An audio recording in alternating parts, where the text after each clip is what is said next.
raised, we always say deuces. And Angela, I see your question about the Arkansas NAACP, and no, they ain't done nothing, and I don't expect them to do anything. Now, the NAACP Legal Defense Fund, which is a separate organization, they have pledged support, and I'm waiting to see what they're going to do. But the Arkansas NAACP and Little Rock NAACP ain't done nothing. Just members from units across the state. And Dave keep giving me a finger because he has a show at 12 Black Folks Radio. So just like I say to grandbabies when I get ready to hit the dough, and from all of us to all of you, we say deuces. And so, deuces. Hey, what's happening, folks? Y'all get on in here.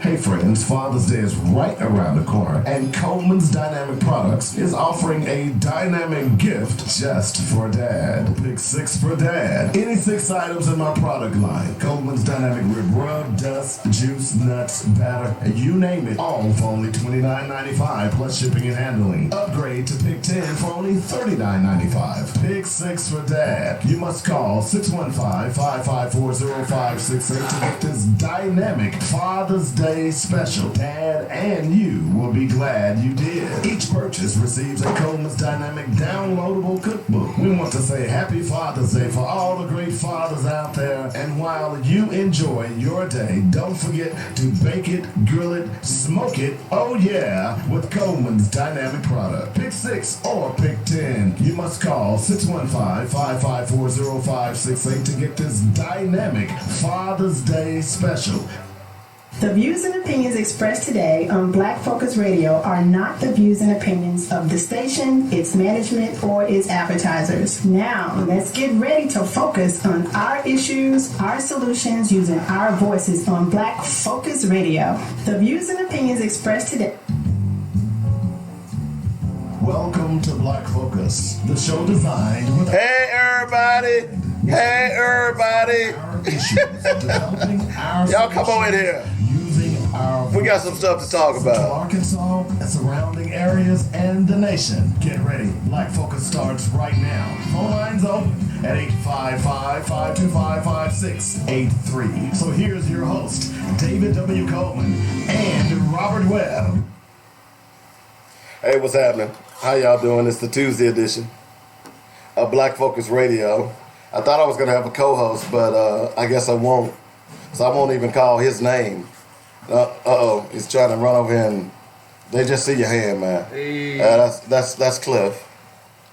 He was in town. I'm going to be up in his neck of the woods this weekend. Can you believe it's Memorial Day weekend? Wow. How many black men died for this country and don't have rights in this country? Oh, see, I'm already starting. Man. What? You mean like the Tuskegee experiment? You know, and all the World War II black veterans who fought for this country and couldn't, had to ride on the back of the train. They had to give up their seats And we're for the German POWs. We're doing other GI bills too. Yeah. And remember the black soldiers who came back from World War I who was hung in Houston? Memorial Day. Did y'all know that black people created Memorial Day? We'll talk about that as we get closer to that. Y'all know I'm a big history and military buff. 855-525-5683. Where are my manners? You are listening to Black Focus Radio. Our issues, our solutions, our voices right here every day, noon to 2 p.m. on joynetradio.com. I appreciate everybody joining me. The show is really picking up.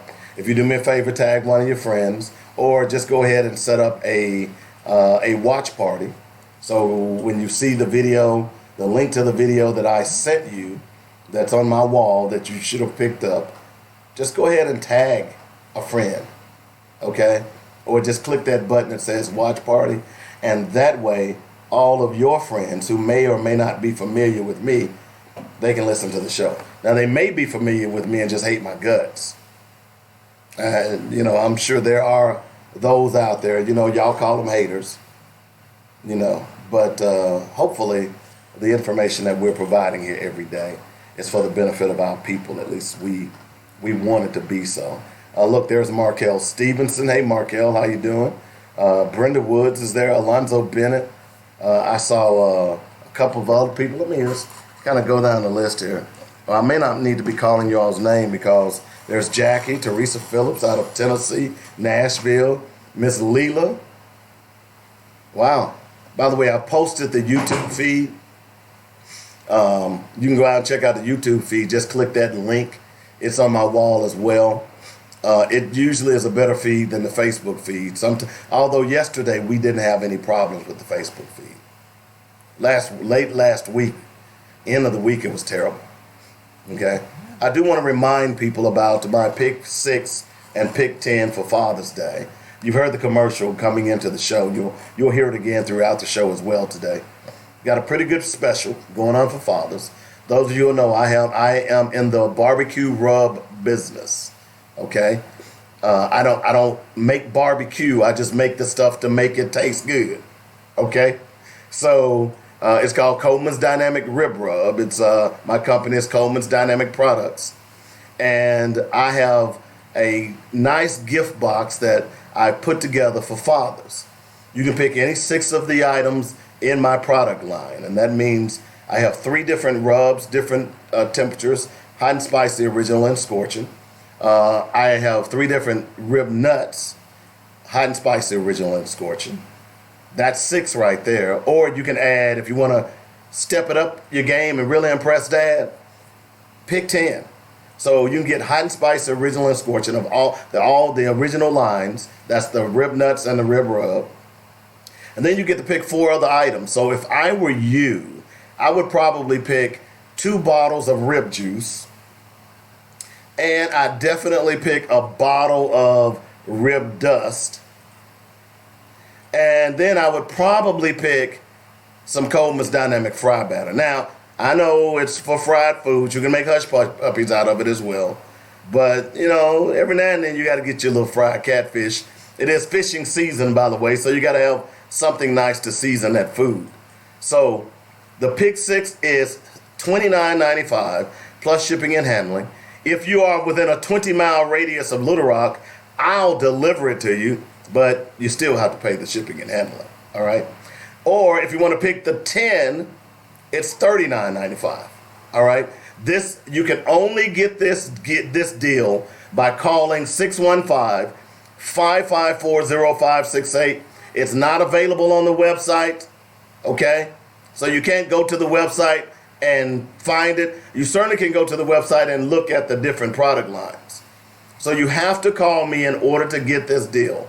615-554-0568. It's called the Father's Day Pick 6 or Pick 10. And you can only get it right here with me, 615-554-0568. Now, Cliff was just here, and, okay. So he'll be back here in just a moment. He had to go and pick up the missus. I'm looking forward to an exciting weekend. Every year, myself and my brothers typically go up in the woods and hang out. Okay? So this weekend, taking 3 days, and we're going up to Petty Jean. It's gonna be fantastic. Okay? I already know that. I'm taking my fishing poles. I got like 10 fishing poles, so I'm gonna take 14 of them. So I'm gonna do a lot of fishing, a lot of hiking if I can. Now I've got this bad back and bad leg, but I'm gonna certainly try and see some of the park because it's beautiful. I am a nature person. This will give me an opportunity to get outside and really reflect. I do that better when I'm outside. I'm one of those people who I like sitting on the porch. They don't have porches now. So to be able to get out in the wilderness, we're going to be in a cabin, and just to chill, it ought to be pretty good. It ought to be fun. And especially with my hours, because I know I'll be up at 4 o'clock in the morning, so I'll see sunrises and things of that nature. So looking forward to a fun weekend. So I'll tell you right now, the weekly sports magazine will not be live this weekend. And Black Focus Radio on Monday will not be live. Don't forget, this Thursday, we've got Dr. Rosie Milligan. She'll be on the show with us. She's going to make her a monthly appearance.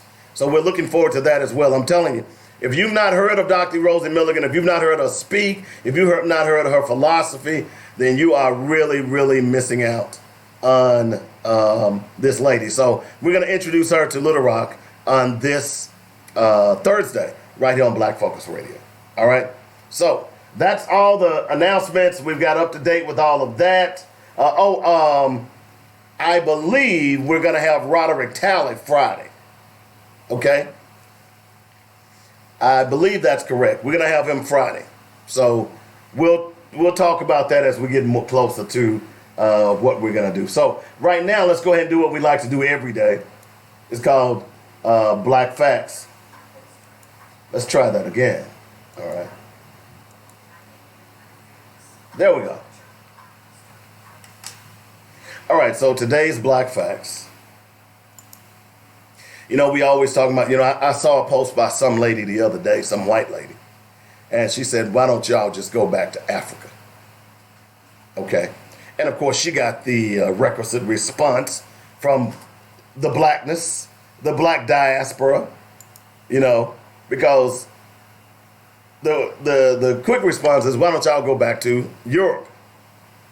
And that response is more apropos than it would be for us to go back to Africa, simply because some of our ancestors were already here in America before Christopher Columbus. So today I'm going to talk about black explorers we should celebrate instead of Columbus, because I don't celebrate Columbus anyway. All right. So there was a time when Christopher Columbus was heavily pushed and accepted as the greatest explorer on this side of the globe. Never mind the little detail of how one could discover a place where people already live. But because Europeans long ago staked claim as the dominant voice, especially the so-called New World, their version of events has endured. As with every other position in the world, African peoples were explorers as well. Here are a few you should know. Abu Bakari. Now, where have we heard that name before? Well, you've heard that name before. And remember what I told you about research? Here is a rubber stamp of the research that I've done. And here's the other thing, and as I look at this, it's going to reference some of the books that I've read about African history and culture. This is how you know you're on the right path when it comes to our history. So this piece, it is from the Griot. It was published in 2015, and they reference Abu Bakari. Western scholars have, by and large, dismissed the assertion that Africans had contact with Americas long before Columbus. But scholars such as Dr. Ivan van Sertima, you've heard that name on this show, Sheikh Anta Diop, you've heard that name on this show, rejected this in the books. Guess what? You heard this book, They Came Before Columbus, which was written in 1976, and The African Origin of Civilization. Hello, which was written in 1974. But they were not alone. Decades before, respected Harvard lecturer Leo Weiner, a Russian-born scholar of Polish Jewish heritage, who was a polyglot skilled in more than 20 languages, noted the African presence in his 1920 book, Africa and the Discovery of America. Around 2000, Malian historian Gassou Darwari, author of Abu Bakari II, available in French along with other African lecturers and researchers, began to explore the history of Abu Bakari, who once ruled the Mali Empire in West Africa, and to proclaim him the main force behind the African travel to the Americas prior to Columbus. Abu Bakari is said to be the son of Kala Khan, sister of Sundiata Keita, also Sundiata Keita, the founding emperor of the Great Mali Empire in West Africa. In 1311, Abu Bakari abdicated his throne to Mansa Musa to pursue his belief that the Atlantic Ocean, similar to the River Niger, had another bank. Already during his rule, Abu Bakari had funded a 200-boat expedition to find that bank. When only one ship returned, with the captain reporting that a current swept the rest of the fleet away, prompting him to turn back, Abu Bakari put together a 2,000-boat expedition he himself helmed. It is believed that Abu Bakari, who never returned home, landed in what is now Recife in Brazil, and that some of the previous boats landed throughout the Americas, including what is now Mexico and even in Colorado. This is why Wiener and others before and after him note early remnants of African culture in Americas, some of which Columbus found upon his arrival. The Nino brothers, Pedro and Francisco, described as El Negro navigator, the explorer Pedro Alonso Nino, son of a white Spaniard and enslaved African woman, has long been acknowledged for accompanying Columbus on his first expedition to the Americas in 1492 as the pilot of the Santa Maria. Although Pedro is one of the most well-known of Columbus's crew, he was not alone. His brothers Francisco and Juan were also part of the Columbus's voyages. In their home of Mogar, Spain, they were prominent sailors with experience on Atlantic voyages. Reportedly, Pedro even sailed the West African coast during the first Columbus voyage. One helmed the La Nina, I should say, which he also owned. Wait a minute. Did you hear that? Okay. Francisco was likely a sailor on the La Nina. So wait a minute. Wasn't there a boat in that three called it was the Nina, the Pinta, and the Santa Maria? So you're telling me that there was a black man who helmed the Nina? I didn't know that. Wow. The brothers all took part in Columbus' second voyage, in which it was well documented that Pedro was with Columbus when he discovered Trinidad. In fact, sons of Pedro and Juan are believed to have participated in Columbus's voyages as well. Enterprising Pedro set out on his own expedition in search of riches in Americas Columbus had not ventured through. Although he successfully returned to Spain, he was accused of cheating the king of 20% of the treasure and arrested. He died in prison before he could go to trial. Francisco died in Honduras. It is not widely known where Juan died. Born in Africa, Juan Garrido was enslaved in Portugal and began his career in exploration in Seville. This is another explorer. There's another one named Esteban. It just simply goes on and on. So what this is really saying to you all folks is that America was explored long before Columbus.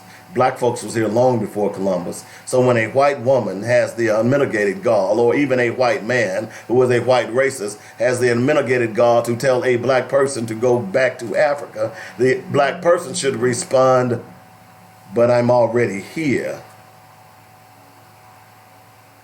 You all get that, right? And that's our Black Fact for today.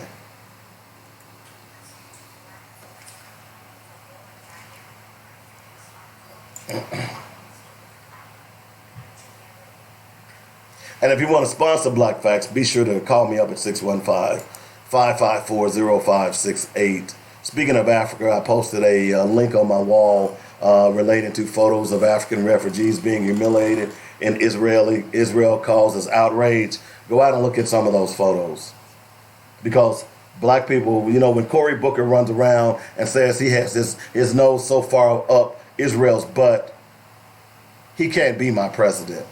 Because I wonder if Cory Booker has seen this article. I wonder if Cory Booker, have he seen where Palestinians, men, women, and children, particularly women and children, are being bombed, where schools are being bombed, where hospitals are being bombed, and Israel is saying, well, it's your fault. You keep taking their land, but Israel says, it's your fault we're taking your land. Cory Booker cannot be the president of the United States. Not in my book. Now, stranger things has happened. Yeah, we know. Look at Donald Trump. Look at Donald Trump. But this Israeli question is going to have to be addressed. And you're doing nothing more than making terrorists against the United States. Because what is going on in Israel is wrong. And the media blackout in America is wrong. You get no news at all about what's going on in Israel on any of the network stations, local or national. That's wrong. People are dying at the hands of American taxpayers.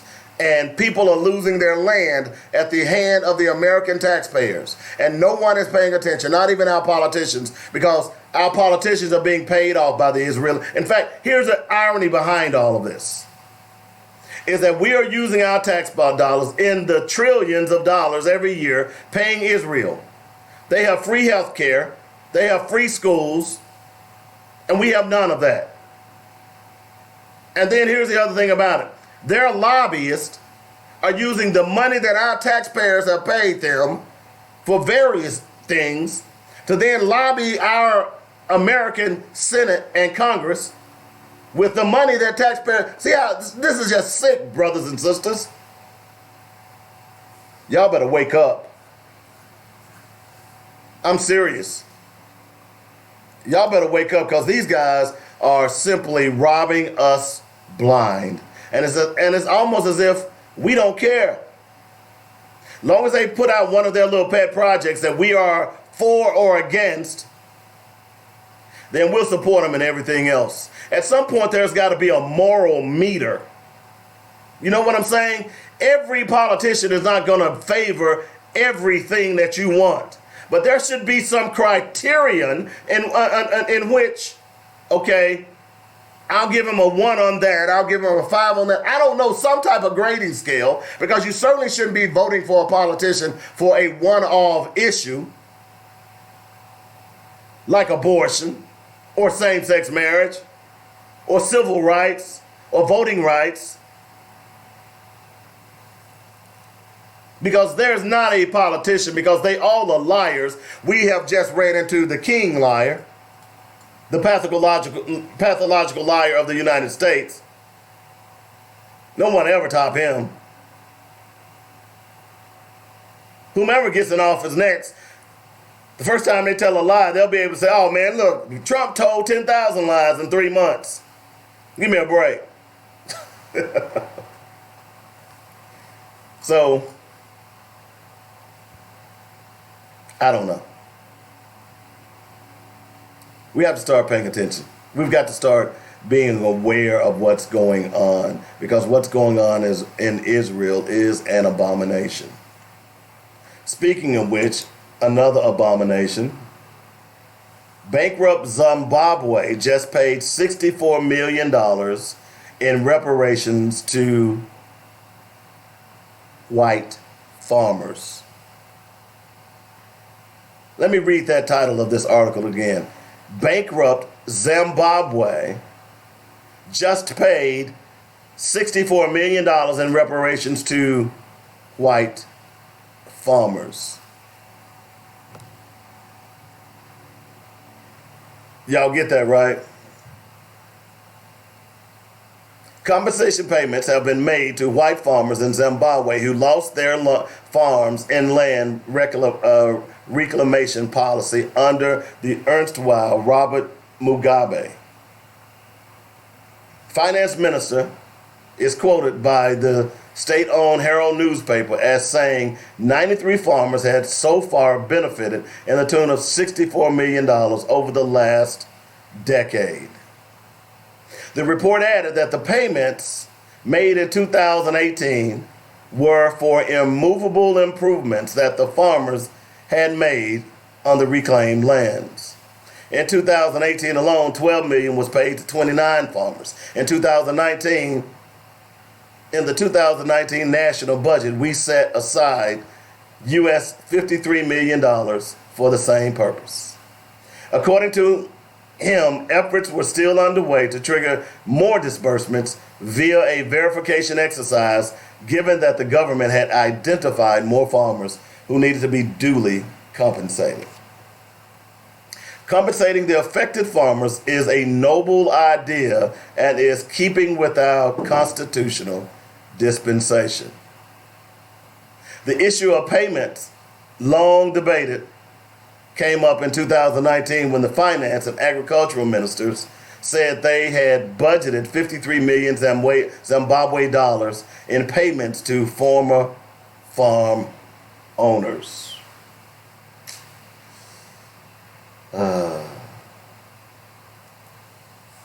Woo-sa. Woo-sa. I need to take a break on that. I'll be back in a moment. You're listening to Black Focus Radio. I'm Dynamic Dave on JoinedRadio.com.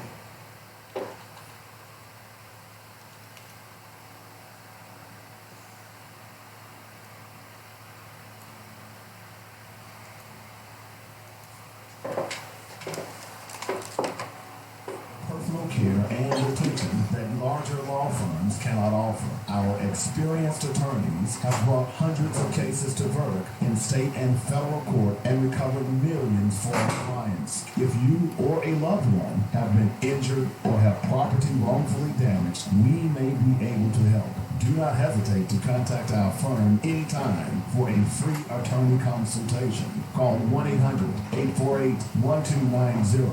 That's 1-800-848-1290. I was in the middle of a rant. I couldn't just stop. Inquiries at arkansas-personal-injury.com. Our law offices are centrally located at 212 Center Street in Little Rock. That's the law offices of James F. Swindoll, personal injury and product liability attorney serving Arkansas since 1977. How you doing? Nice to meet you. Mitchell Funeral Home welcomes all of Arkadelphia and Arkansas to connect with a family-owned and operated service. What we talking about? In Clark County since What we talking about? 1966. Feckless like Jesus? Zimbabwe. Oh, yeah. I told him I feel like I'm meeting a celebrity. I see you on Facebook all the time, and I'm like, oh, you're in person. Yeah, I'm a real person. Just a few of the services they offer. Flexible packages are available as well. She has to hear all my white Jesus jokes at home. So what? She has to listen to all my white Jesus jokes at home. Corny jokes.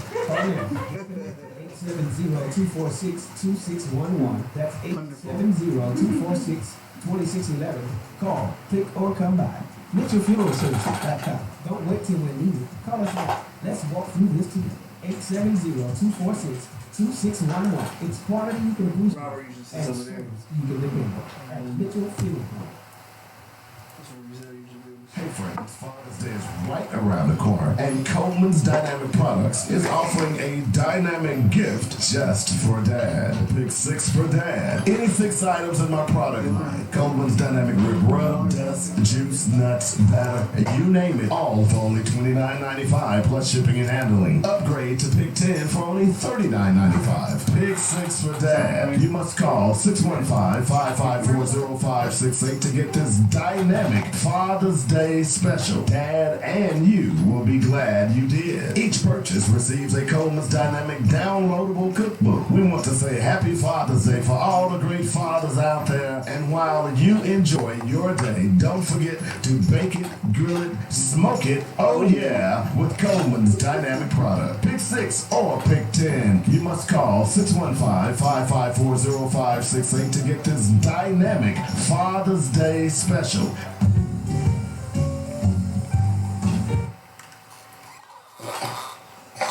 All right, welcome back to the show. Had to take a quick break. I was talking about the white farmers in Zimbabwe being compensated for land that they originally stole, that Robert Mugabe gave back to the people who were on the land originally, which were black people. And now that Mugabe is no longer in office, this next nut decided to give them $62 million. Excuse me, let me be clear, $64 million to white farmers who had already stolen the land in the first place.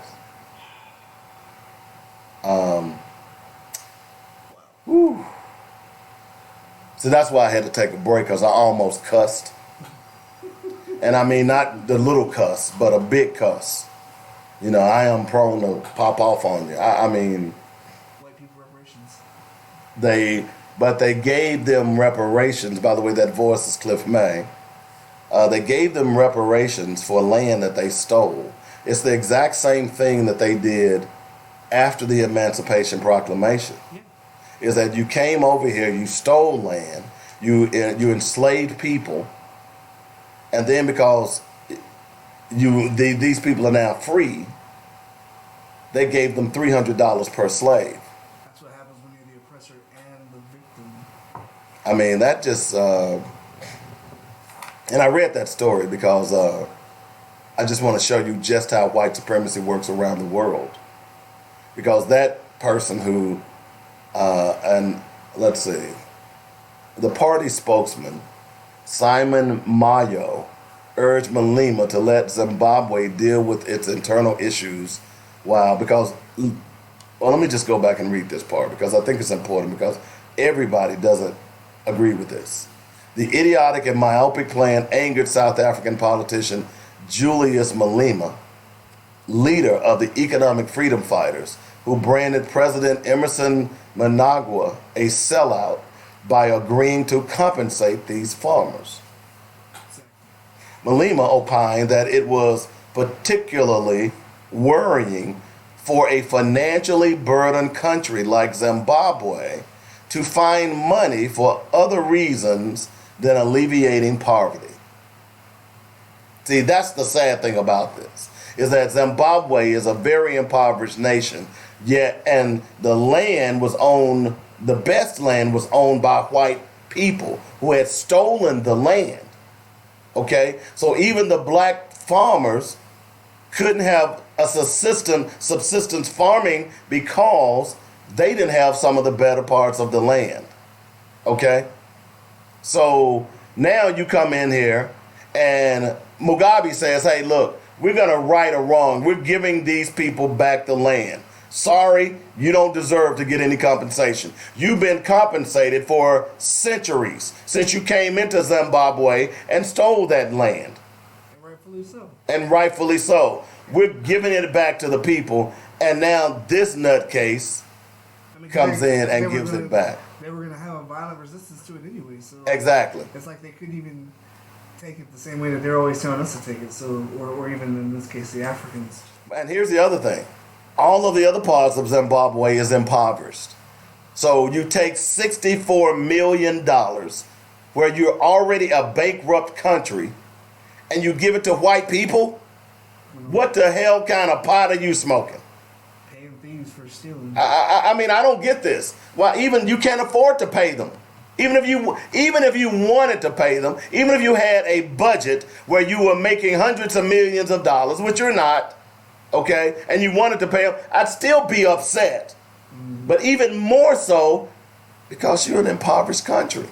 Because now it's like they stole twice. They stole the land the first time, and now you're stealing money from people who actually need it because you want to, cry wolf. Malema says it's a sellout position. The way he is going about it, he is not going to finish his term. Woo. That country is swimming in a pool of poverty. They can't afford basic things like primary health, primary education, and infrastructure. He gets money and goes to give it to people who are not deserving. He is reversing the gains of the revolution struggle. It's unsustainable. He's exactly right. There's going to be a coup going on. It's That's crazy. He's got to go. That's crazy. It's almost like, oh, here you go, Mr. White Man. We're sorry we took the land back that you stole from us, so we're going to give you $64 million too, that we don't have. Hey, who cares if we need health care? Education, phooey on that. We want to make sure that we make y'all whole, Mr. White Man. Is we sick? Yeah, massa, we sick. Is we hungry, boss? Yeah, massa, you hungry, you eat, I'll starve. You want your cornbread? Lord have mercy. See, black people in America, if you don't study history, you won't understand that white supremacy has affected black people all over the world. Africa was its first victim. You understand what I'm saying? Africa was its first victim. After we helped them out. You see? So I laugh because I know some Africans, and they'll look down on black people in America. Okay? And then all I got to do is pull up something on Facebook where you worshiping a white Jesus. Oh, I just won that. Yeah. You know, I think in Nigeria, they just built one of the biggest statues of a white Jesus. I think it was in Nigeria. Hope not. I mean, that's the problem here, folks, is that you don't know your history. You're right there in Africa, and you've been so brainwashed, you don't understand how white supremacy is wearing you out. That's why people are always so desperate to send white missionaries over there from these churches. Of course. They want Where they can go over and rape those little boys and little girls. to maintain control. Catholic Church. In politics and religion. Yeah, I went there because that's what they do. That's what they do. I mean, you're finding story after story now where you see these white missionaries going to Africa now being convicted because they went over there and raped those children Yeah, I've heard about that. under the cloth of the Pope. 855. I just thought that I had to bring that story up because it is analogous to what happened here in America at the Emancipation Proclamation. We understand now. I mean, think about it. Zimbabwe is poor.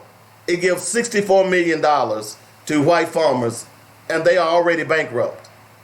At the Emancipation Proclamation, black people had nothing. The Freedmen's Bank was set up in order to distribute funds and channel black people into positive environments. All of the money that was dedicated to black people was stolen and given to slave owners. And black people remained impoverished. It is a weird dichotomy here. Because if we don't understand, see, that's history there. The same thing that went on in America is going on in Zimbabwe and countries across Africa today. I mean, right now, it's not the white or Europeans who are invading Africa. You know who it is? It's the damn Chinese.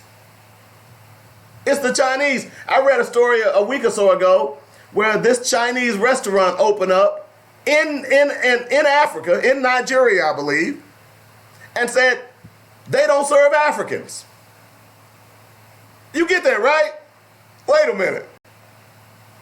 You come to my country, you're a foreigner, you start a business, and you don't serve me? Mm-hmm. Fortunately, the African state arrested that person. Oh yeah, they deserve that. Okay. The other stories I'm seeing where Chinese are going over and impregnating African women and just running off and leaving the babies. Where have we heard that story before? Early Europeans. See, white supremacy is real. And it has affected every race of people. Whether it's not a positive in it, it's negative. Yeah. It's negative. You look across this globe. You look across in South America. And Brazil's one of the worst countries. Oh, it's one of the worst. I saw a story, and I've talked about this on the show. They have this I don't care what anybody says. I still want to go to Brazil because the women are gorgeous. But anyway, all that African and Latino mix, Lord have mercy. But anyway, Brazil has this this national dancer. They call it the Bangaliza or something like that. And they have to, and she literally dances nude. I kid you not.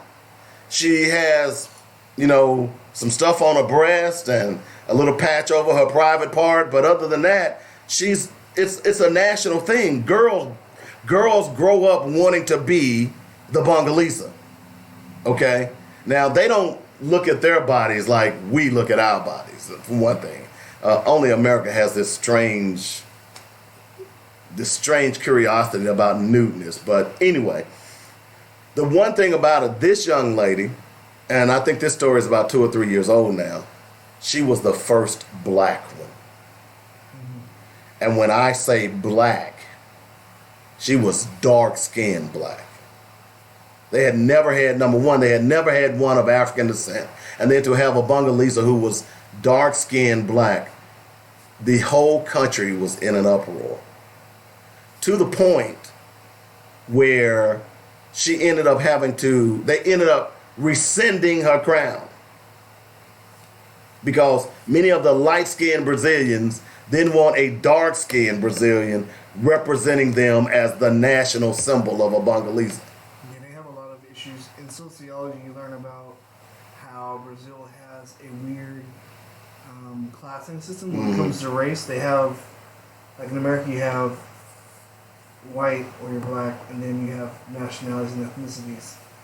In Brazil, they have like this long string of options you can choose from, and like so if 1 year you choose whatever the standard is for Brazil, if you're like a medium tone or whatever, and during that year you bleach yourself, you can then on your next year on your census or on your taxes or whatever, you can claim a different race because you bleached yourself. And they have this growing problem down there where they've been doing this for a long time, where people have been doing all these different things to get darker or lighter. And Oh no, they're wanting to get lighter. yeah. They're not trying to get darker. Trust me. Because with that story with that young lady, her parents were from Africa. They trace their roots back to Africa. Technically, all of them should Her be grandmother, well, you're right. I read the story about Abu considered Bakr like earlier. an extension of the slaves in the Caribbean. Exactly. So here's the deal. So they ended up, her grandmother, who was very dark, had a dark complexion, told her, don't marry an African. You need to marry a white man. Most of the dark-skinned Africans or Brazilians, they try to marry someone of a lighter complexion because they are trying to basically bleach the blackness out of their tree. So the point being is, that's the sickness that white supremacy has imparted on people by thinking that the lighter you get, the better off you'll be. Even in Japan, did you know that milk-skinned women or if you notice the women when they put on makeup, what do they look like? They have on light rouge, right? They have red, but they mainly look pasty white because the image of a beautiful woman in Japan is a milky white woman. That's just, again, those are examples of how white supremacy has affected the entire world. And then when you go and you look at Japanese culture, you begin to realize that they evolved from Africans. When you go and look at Chinese culture, they evolved from Africans. Oh, yeah. It's that, but that's white supremacy. It's even in the anime too. Like if you look at the anime. Oh yeah. It's either Asian people or white people. Right. So remember Naomi Osaka. You know who that is, right? Right. Naomi Osaka is the phenom who beat Serena Williams. Her father is Haitian, and her mother is Japanese. Right. Okay, and she negotiated a contract with this this company. I want a noodle company. Oh yeah, I remember hearing about that. And when they released the anime, she looked like a white girl. Now Naomi Osaka, if you know her, she a sister. Yes. Okay? Yeah, she has Oriental features. I shouldn't say Oriental, Asian features. She's Blackanese. But she's Blackanese. Exactly. I like that. Hadn't heard that in a long time. Yeah. So, That's a throwback. but thankfully, unlike Tiger Woods, because every time they've tried to refer to her in sport in the papers, in the news, they always say Japanese born. They never say Haitian born because they grew up in Haiti. In fact, her father, she has a sister. Her father was, he idolized Richard Williams. And he trained his daughters to be like Serena and Venus. So when they refer to her, they always refer to her as Japanese Haitian.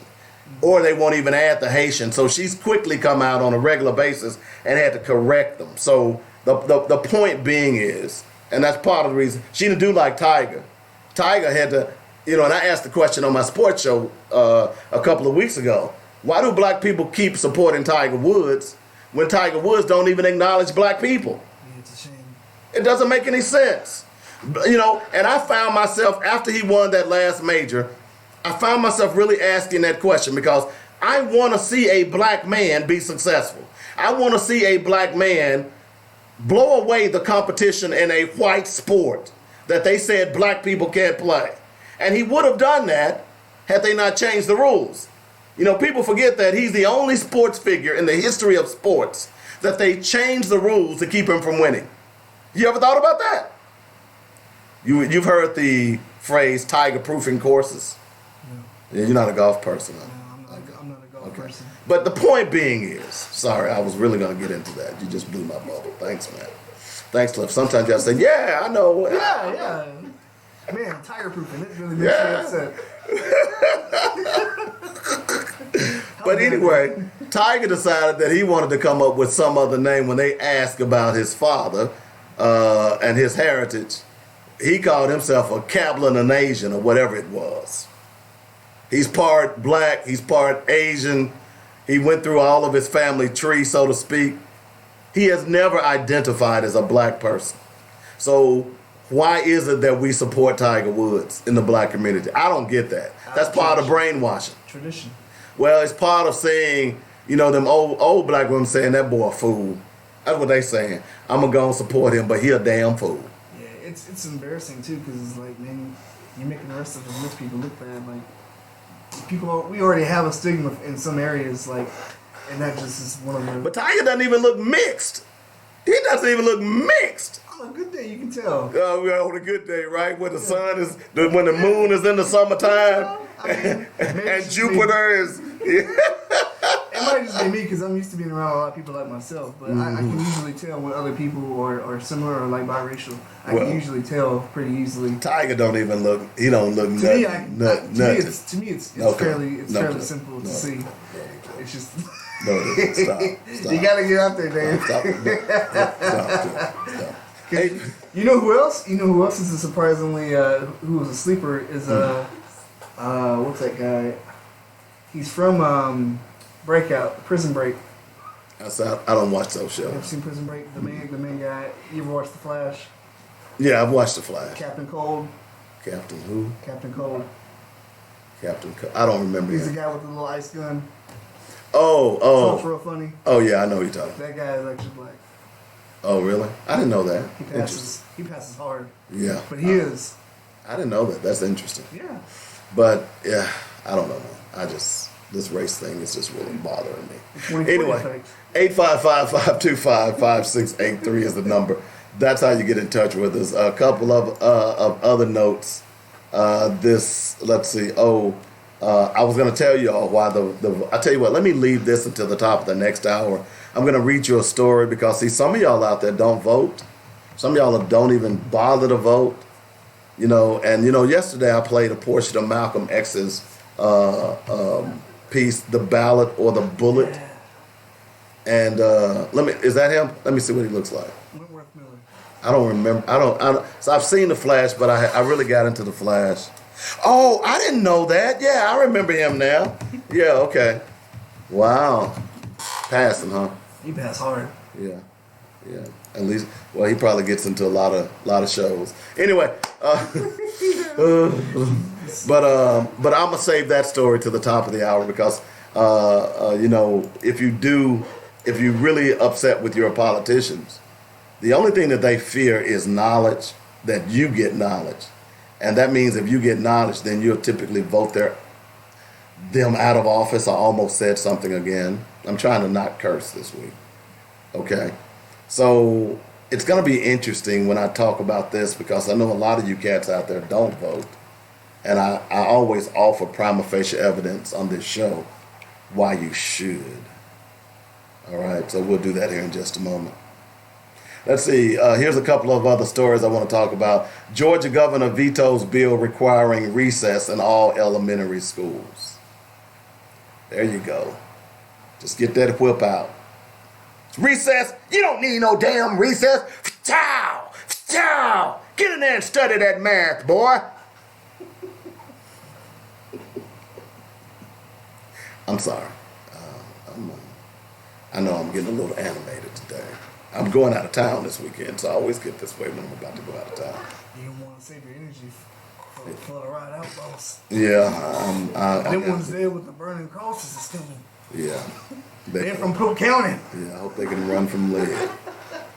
Let's see what else we got here before we go to the top of the hour that I want to cover real fast. 855-525-5683 is the number. Oh, another Sacramento police. He arrests a 12-year-old boy and he puts a plastic bag on his head. Did y'all get that? For what?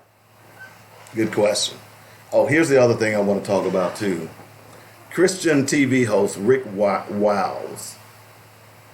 This is what he says.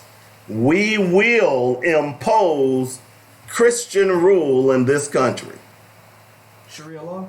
So the question that I ask on my tees, it's funny you say that, Cliff. Are the evangelical right the American version of the Taliban? I'll say the worst. Look, I'm not trying to be funny, but wait a minute. Doesn't the Taliban tell people what they have to wear, what they have to eat, when they can pray? They stick by certain laws, stringent laws. Isn't that what the Taliban and what were the other ones over there in the military? ISIS and all those people. Al-Qaeda, yeah, all them folks. So, didn't we go and fight? Didn't we, as a matter of fact, didn't American soldiers die? Oh, wait a minute. Aren't there thousands of American men and women who went to Iraq to fight, suffering from PTSD, because the Taliban were kooks? Right? As a matter of fact, we had a fear by the right wing that certain Democratic politicians was trying to impart Sharia law. Sharia law. That's all you heard. Sharia law. Sharia law. Oh no, he's gonna try to use Sharia law. You didn't even know what the hell Sharia law was, but it just sounded good coming out your mouth. So now, see, we're beginning to see the agenda of the Christian right-wing fundamentalist. They are no better than a damn Taliban.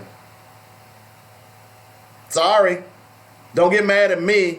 Look, last I checked, okay, do I need to reach into my bag? Because I reach in my bag. Because I got to check again. Because every time I see some ignorance like this, I always have to reach into my bag and check. Hang on a minute. I'm looking for something. It's at the bottom. Let's see. See, this is my bag. I carry it around with me. And, I know it's in here because unless somebody done stolen it. I hope you haven't. Oh, there it is. Well, look at here. You got it? Look at this little thing right here. Oh, This little thing right here is called the United States Constitution. Okay? Y'all know what this is? You know, part of the problem that these fools can say stuff like this is because y'all don't know the Constitution. Part of this is our fault because we don't know the Constitution. I carry one everywhere I go. Okay, so let me just read a little bit of this story. I'm going to read as much before I decide to gag. Christian TV host Rick Wiles claims that conservative Christians will impose Christian rule in this country. Right Wing Watch reports that Wiles, host of True News, a television news program produced for conservative Christians, you know, when they say conservative Christians, they really mean racist. Just need to make a clarification there, okay? They just mean white racist. The originators of fake news. Okay. Praised Alabama's radical new abortion law, and warned that those who support reproductive rights will spend eternity aborting continuously forever by the demons in hell on the Wednesday night edition of his program. Okay, I'm about to upchuck here. See, these folks are fools. Now let me just read what I like. That every time they come out with that stupidity, I just go to my favorite part of the Constitution. It's the United States Constitution. Somebody say it a better book. It's Amendment 1. Okay? Congress, let me say this again, because Rick Wiles says they will impose Christian rule in this country. So that means that you're going to overthrow the current government. Is that not what he says? If you're going to impose Christian rule in America, that means that you're going to overthrow the current government. You're going to disavow the Constitution of the United States. But I need to read this part right here. Okay, it's Amendment number 1. You know, when they usually make something number 1, that means it's the most important. You know, it's kind of like the Bible. You know, the most important book in the Bible, believe it or not, is Genesis. Right? Because that's where it all began. Without Genesis, then you don't have Exodus, Leviticus, Numbers, Deuteronomy, none of that stuff. You don't even have the New Testament. So when they make something first, usually it's one of the most important. So here we go again. Amendment 1, freedom of religion, speech, and the press, rights of assembly and petition. That's Amendment number 1. What did I just say about when they make things first? That means it's the most important, right? Okay.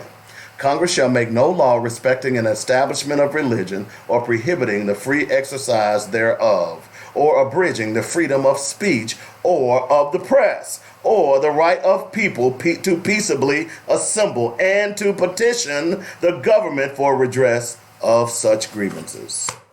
I rest my case. You's a damn fool, Rick Wiles, and y'all are a damn fool for sitting around allowing this man to say that, because they're talking about overthrowing the government. But it's not a surprise, because next hour we're going to talk about how the birth rates are dying or going down in America. You know what that means? 2042 might be here a lot earlier than we think. Yeah, buddy. And somebody's afeared. Cliff's wife is in it. She thinks I'm crazy. She does. She thinks I've lost my mind. So that guy's really a nut. I think the funny part is, what are these abortions going to reveal that they're not going to get? Like, I think a lot of these babies are not going to come out matching. No, that's what I'm saying. It's like I saw somebody doing Mother's Day. They said Happy Mother's Day to all the KKK mothers who have mixed grandchildren. Oh yeah. We'll be back in a moment. We've got more lunacy. Back in a moment. You're listening to the Weekly Sports Magazine. No, you're not. You're listening to Black Focus Radio on joinnetradio.com.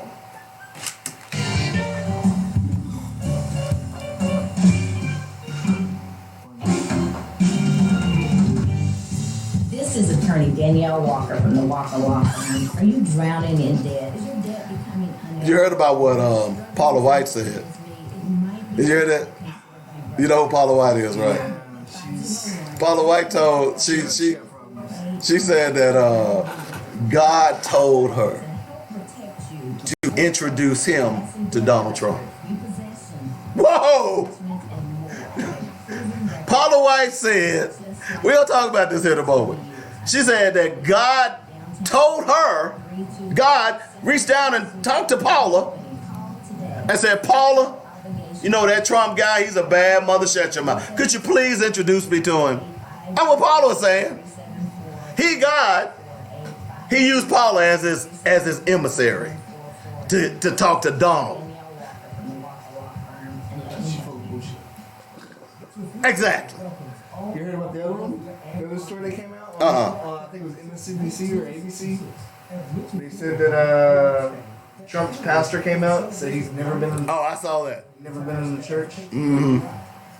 He's like, I've never seen him in there before. And then there's another pastor on TV talking about he got these little gold coins he's selling with Trump and one of the kings from the Bible. Talking about we're going to get him reelected because the devil don't want him in the next term or whatever. And they have this passionate cry for donations and people buying these gold coins. That's kind of like the guy who was taking up the money for the wall. He had, they said he had gotten $20 million. And he's basically, what wall? Wall? We got to play Jane Elliott when we come back too. I forgot about that. We got to play her. We're gonna get her on the show. I want to meet her, but I'm kind of half scared of her. You better not go to her with no foolishness. We've had her on the show. We've had her daughter on the show too. Who? Jane Elliott. Oh, yeah. We had her on the show. I met she came to UCA a few years ago, and I wanted to go to see it, but I had to work and I missed it. I wanted to see her really bad. That's the lady that she used to be the teacher when I showed the videos. And she does a little experiment with people go out of the room and stuff and buy color. Yeah. Yeah, Jane don't play. I saw one, she had this poor little white girl crying like a baby. Why are you crying? Is that you don't feel no pain? She was wearing out. I was like, get her, Jane, get her. I saw the one she did in England was like one of my favorites. Well, we can ready to play one of these here in just a moment. That one she did in England was brutal. Boy, she laid into it. She let it have it. But I really like Tim Wise too, though. He's good. The views and opinions expressed today on Black Focus Radio are not the views and opinions of the station, its management, or its advertisers. Now, let's get ready to focus on our issues. Excited, huh? Our voices on Black Focus Radio. Welcome to Black Focus, the show designed with our community in mind, where we focus on our issues, developing our solutions, using our voices. To Arkansas, and the nation. Get ready. Black Focus starts right now. You can be our ground representative. Here's Robert Webb. All right, welcome back to the show. Robert is out. I'm getting ready to change the opening because I'm tired of Robert. He'll be like a guest host. I hope you're listening, Robert. I'm making fun of you. 855-525-5683. Cliff May is sitting in with us today. He and his lovely wife are here, and she's still trying to figure me out. You can. I have 13 personalities, so each. I was born on the 13th of May. I was born on Friday the 13th, and I have 13 is my favorite number. I don't suffer from triskaidekaphobia. In fact, I love it. And I usually thrive on that day. So yeah, I have 13. So that way, if you make me mad and I kill you, I can just claim I'm crazy.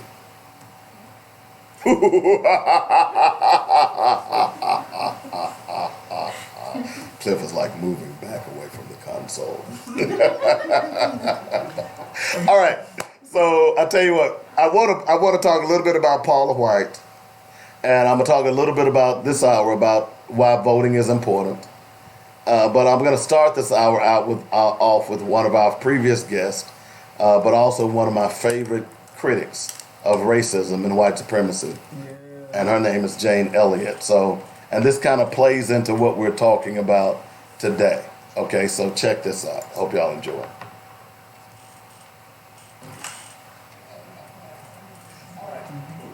All right. So let me turn the volume off on a couple of these things I have running before I know that. Always forget to do that. And let's do that one, and then we'll get back. All right, so here we go. So let's get back to Miss Elliott.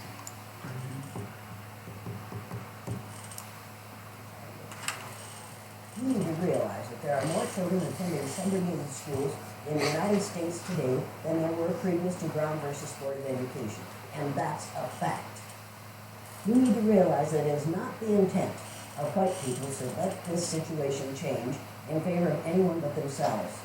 And right now, white people are really frightened.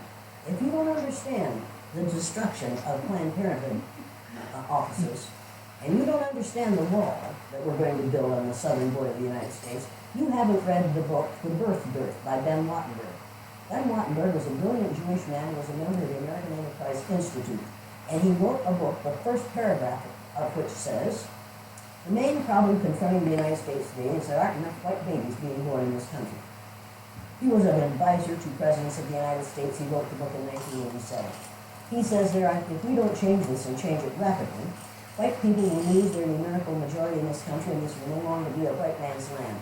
Now, I'm not misrepresenting this. I'm telling you almost exactly what he says. He says there are three things we can do to solve this. Number one, we could pay women to have babies, as they have been doing in Western European nations for years. Then he says, and these are his words, not mine, unfortunately, we would have to pay women of all colors to have babies, so we don't want to do that. He says the second thing we can do is increase the number of legal immigrants that are allowed into this country every year. And once again, he says, unfortunately, the vast majority of those going to come to this country today are people of color, so we don't want to do that. The third thing he says, and white women had better pay attention to this, 60% of the fetuses that are aborted every year are white. If we could keep that 60% alive, that would solve our birth dearth. Does that sound like racism to you? And if it doesn't, I want to know why it doesn't. If it doesn't, you don't understand what racism is. And I think it does. When we close Planned Parenthood clinics because we think they're there only for abortion, we need to take another look. They are used for many, many, many things, and many women need the things that they can get from Planned Parenthood clinics.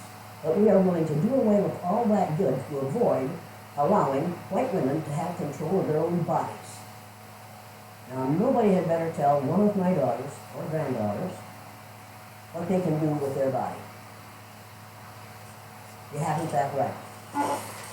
Now, it would be interesting if we were as concerned about sperm cells, wouldn't it? That is the great Jane Elliott. Now, let's kind of break that down, because I told you, Sounds like the story you were talking about earlier. well, that's the whole point of playing her. And it's so weird sometimes that I'll be planning to discuss something, and people will come across my wall. Things will come across my wall that's right on point. So I want to talk about this story and I'm looking for it now. I thought that's not it. Nope, that's not it. I'll find it here in here we are. This is from Yahoo News. U.S. births lowest in 3 decades despite improving economy. Y'all get that, right? So basically what is going on is that even though the economy is improving, people are deciding not to have births.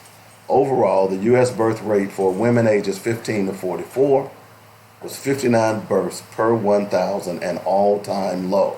Last year, there were 2% fewer births in 2017. Births to teenagers again reached a record low. So hey, that abstinence and that don't get pregnant policies that y'all put out there, it's working. Okay? The number of births to mothers ages 15 to 19 was 179,607. That's down 8%. The rate of premature births, delivery at least less than 37 weeks, rose for the 4th straight year. Now, What does all that mean? Now, I've told you that in 4 states already in America, white people are already the minorities. There are more people of color in 4 states already. In 14 states in America, white people are dying faster than they're being born. You know, I gave you that analogy. You got two pots. Each pot has water in it, and you're dipping water out of one pot and pouring it into the other pot. The other pot eventually overflows. The first pot is never replenished, so it eventually goes dry. That's a simplistic explanation of what's happening here with these birth rates. So in other words, if white people are not being born, then we're speeding quickly to 2042. What Jane Elliott was trying to explain to you is that fact. This whole ruse about pro-life from the white racist Christian conservative has everything to do with them believing that they're going to become extinct. And the border wall. And the border wall. All of that plays into this. This is a vicious, look, this has been going on. These thoughts, remember she talked about the book that was published in 1987, where the guy was telling white people this is going to happen.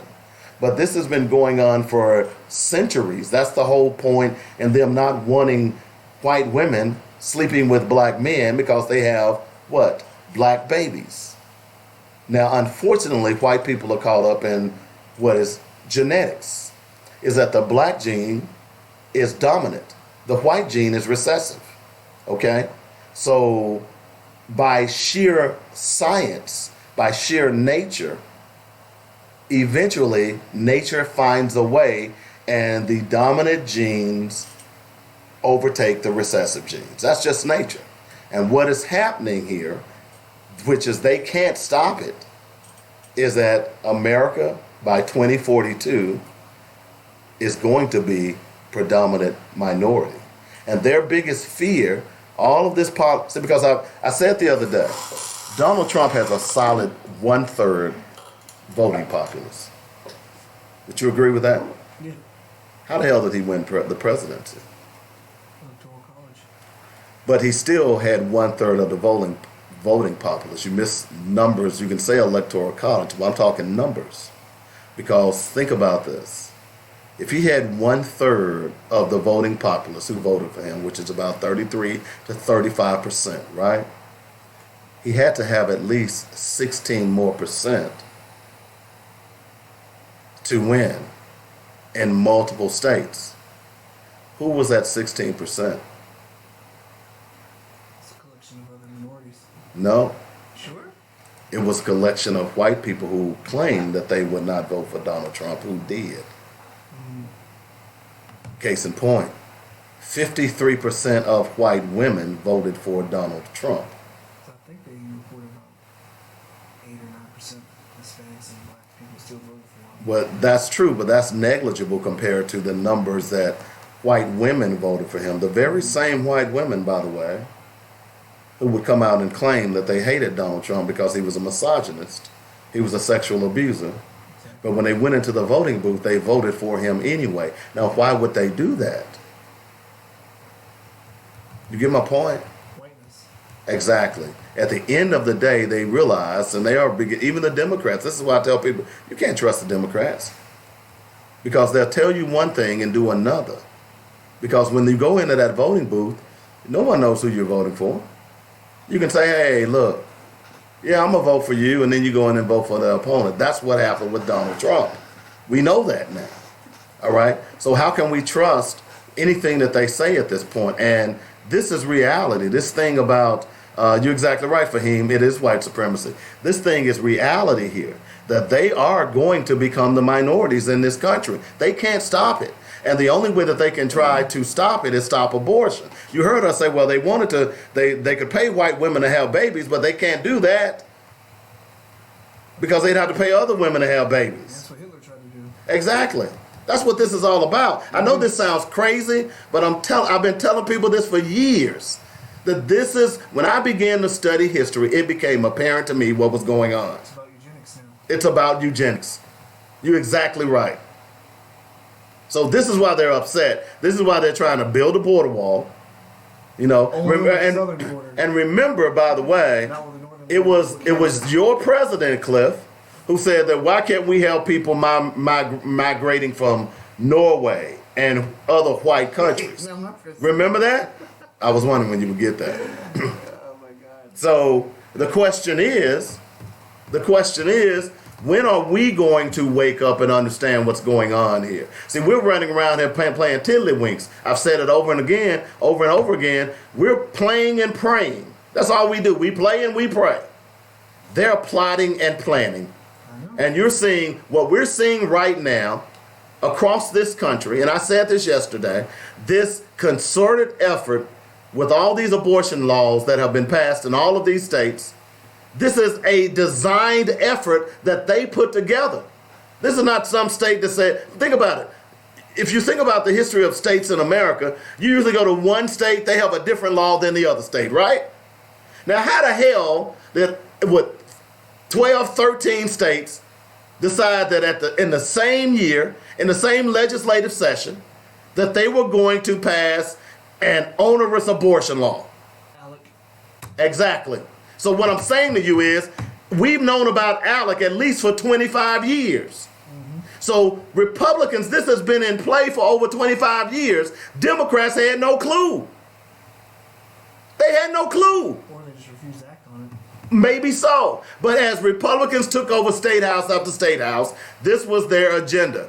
Laws get passed on the state level, not the federal level. While Democrats was worrying about Congress and the presidency, you should have been worrying about your state houses. So this is where we are now. This is a concerted effort by white people to try to stay black births. Some might say we're in the end game.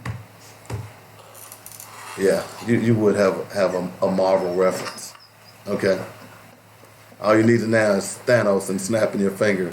You know, it's funny, I saw a cartoon, and I digress just a little bit since you bring that up. I saw a meme last week where Thanos snapped his finger, and then in the next window, it was John Wick and his puppy, and the puppy was disappearing, and then in the next window, Thanos said, crap. I thought it was hilarious. Anyway, that's a Marvel joke. Y'all may not get it. But I'm just saying this thing right here, and to make it even, because see, here's what disturbs me about preachers, especially white preachers. Because see, white preachers, they condoned slavery. Let me say this again.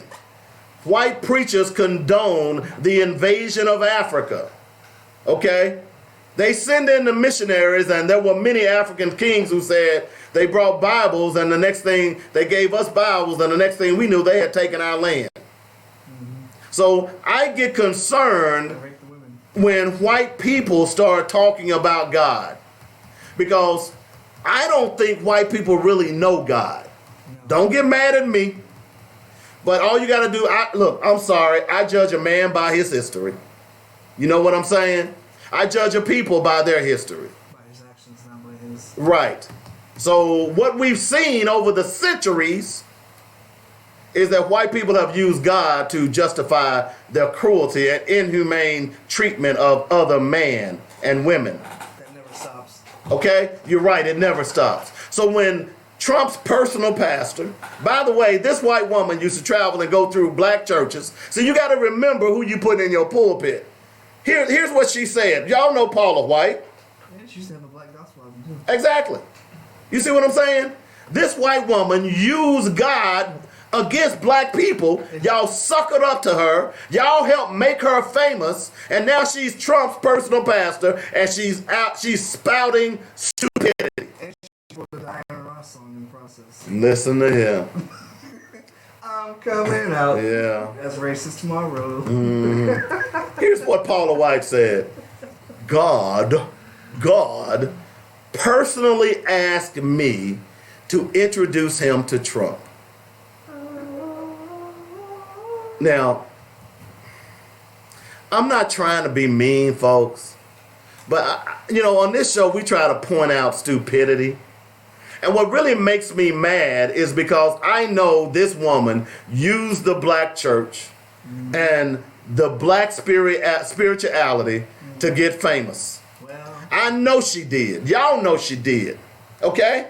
I don't even go to church. But this woman, Paula White, used black spirituality to get famous. And now she's crapping on that black spirituality. Because Paula White is claiming that she has a direct relationship where she can call him up. That's what they say. Call him up. But apparently, she didn't call him. God called her. Okay? you know what they say? Jesus on the main line. Don't y'all understand the problem here? Remember the story earlier in the show about the wanting to make America a Christian country? This is the Taliban, folks. These white people are crazy. These white people are afraid because they know at 2042 y'all gonna be minorities. That's why they're trying to change the laws. That's why they're redlining, and that's why they're gerrymandering, because that's why they're trying to change the laws. Look, North Carolina, they didn't even look. They tried to, when they got a Democratic governor, they tried to pass laws in North Carolina where the Democratic governor couldn't even legislate. Fortunately, the Supreme Court stepped in.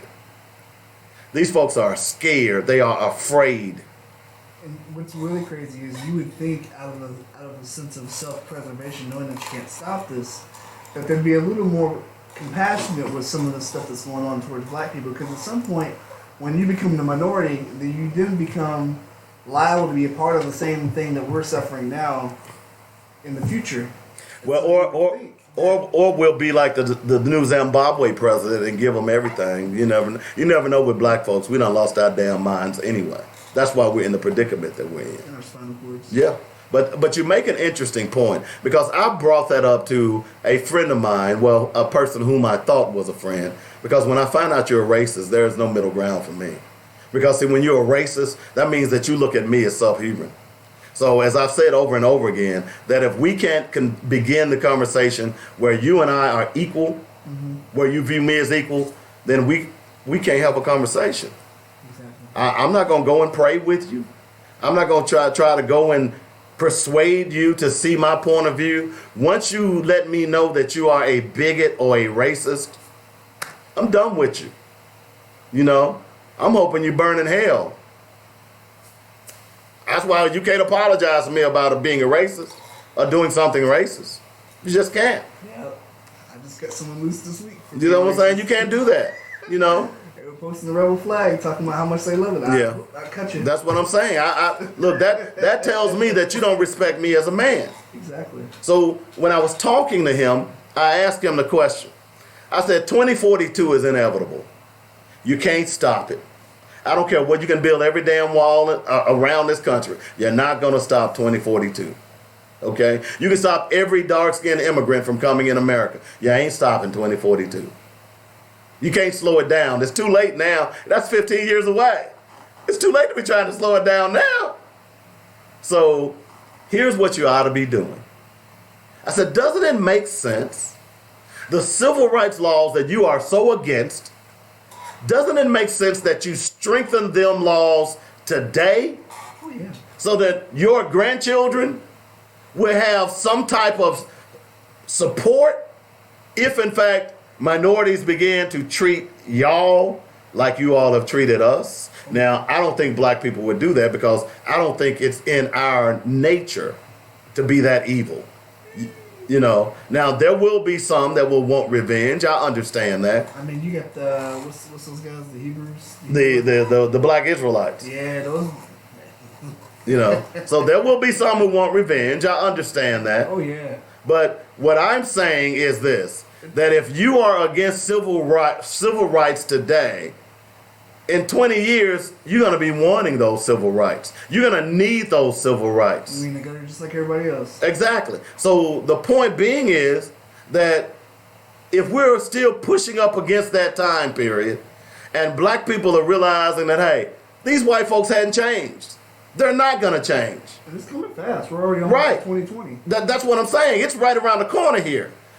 So what's going to happen is that once we get to that point, those black folks that might have been understanding and say, hey, let's work together, they're going to remember, oh, just 4 or 5 years ago, we tried to get y'all to do this. Y'all didn't want to do it. Now we're going to do it our way. And then you got a mess on our hands. Because, see, here's what I know about white people.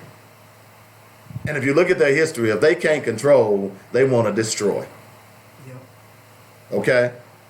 There's been a great series on, although it was television, that proved that point. Game of Thrones. Think about it. If I can't have, I'm going to kill it. Right? That was really the basis of Game of Thrones.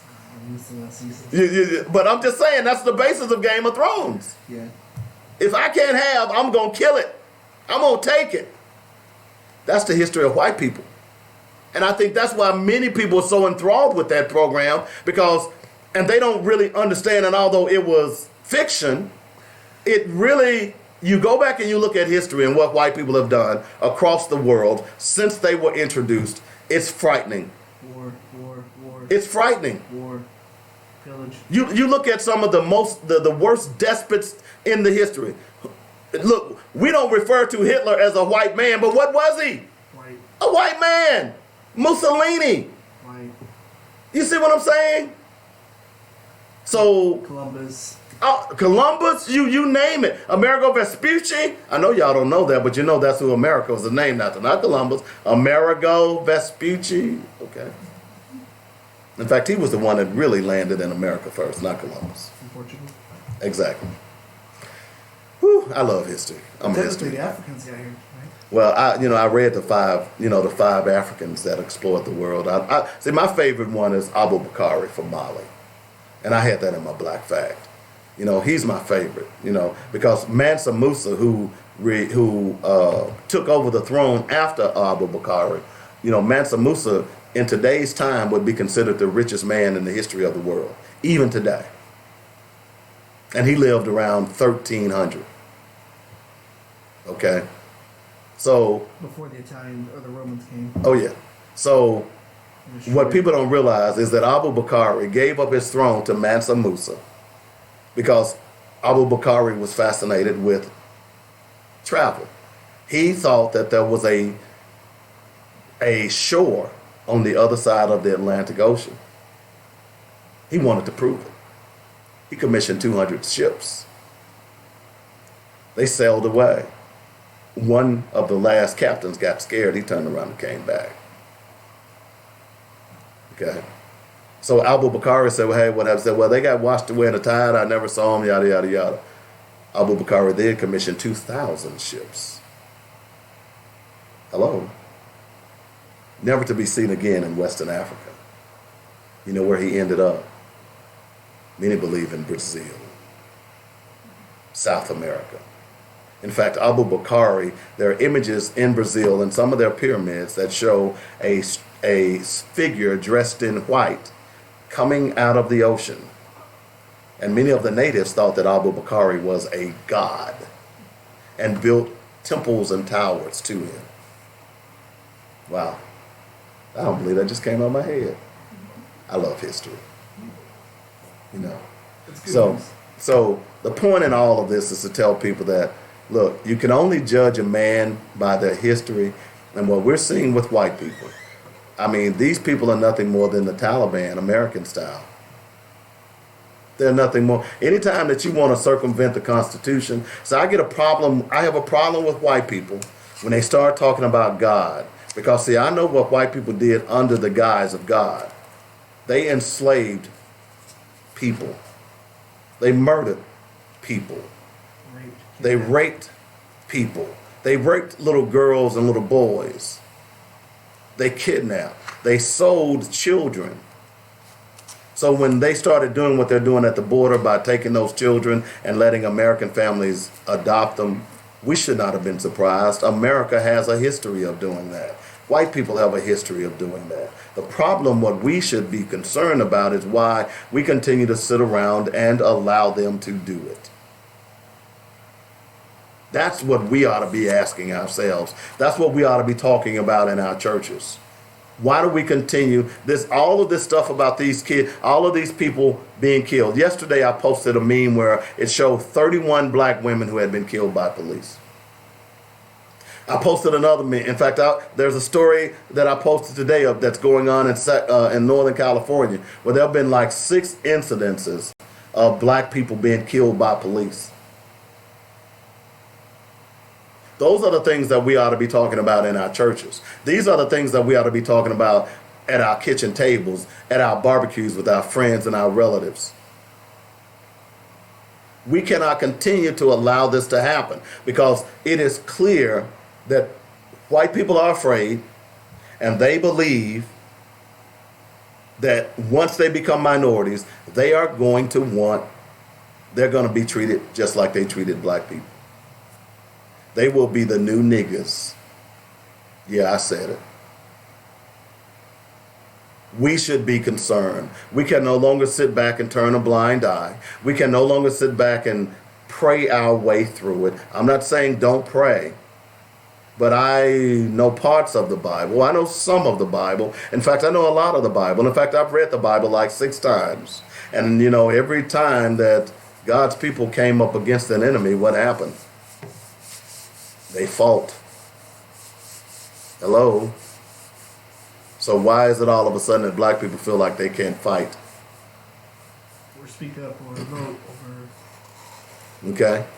Because you don't have to fight physically. You just said something, Cliff.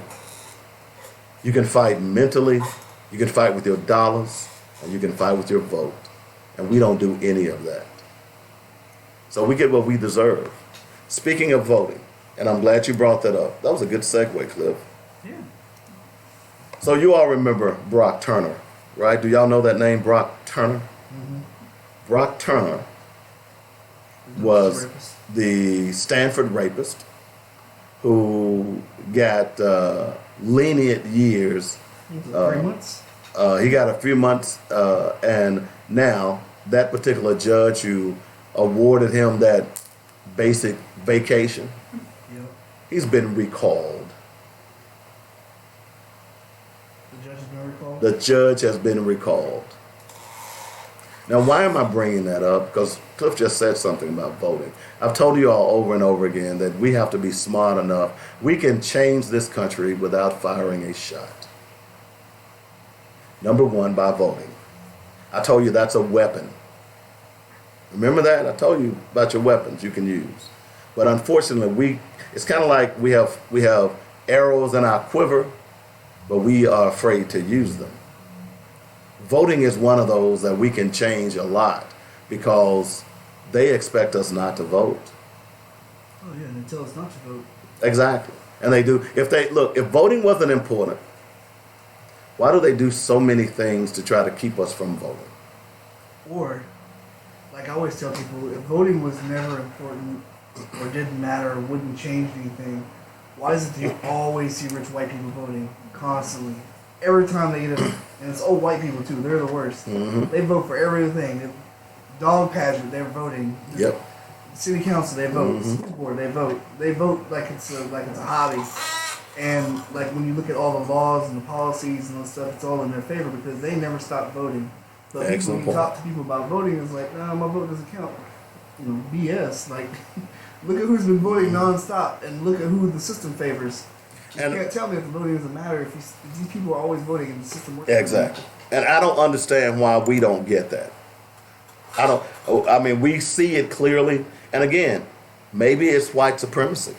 I was conditioned growing up that voting was something for old people or for rich people. Like, it was not something that someone in my position should be worried about or, thinking about or anything like that. But it's like, up until a few years ago, I realized that, that was all a lie. Mm-hmm. And I don't know how it got handed down to me, but that's something I had always heard growing up, on both sides of my family. And so, in the last few years, I've made that more of a priority in my life. Mm-hmm. To always try to vote on things that'll impact me directly. So, like the federal voting, the president for Arkansas might not necessarily matter a whole lot because we're not a swing state.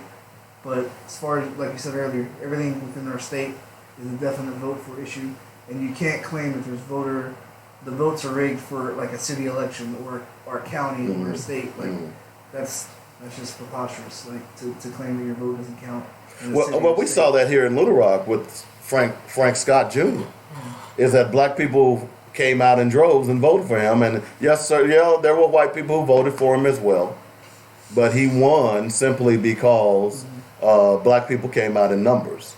So this argument, again, that's an arrow in your quiver that you don't use as a weapon to stop white supremacy. You know, if you don't stop white supremacy, it'll grow and fester. We're seeing it now. It's all in our White House now because we thought it was done. We thought it was over. You know, it just had festered over. You know, it was a sore, and now here it is, it's cancer.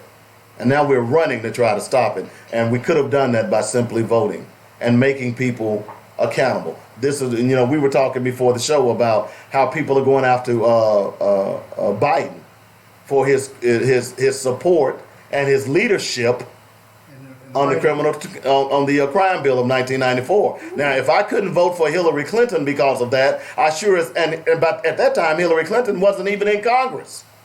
It was Biden who was leading the charge for that 1994 crime bill. How the hell am I going to vote for Biden now?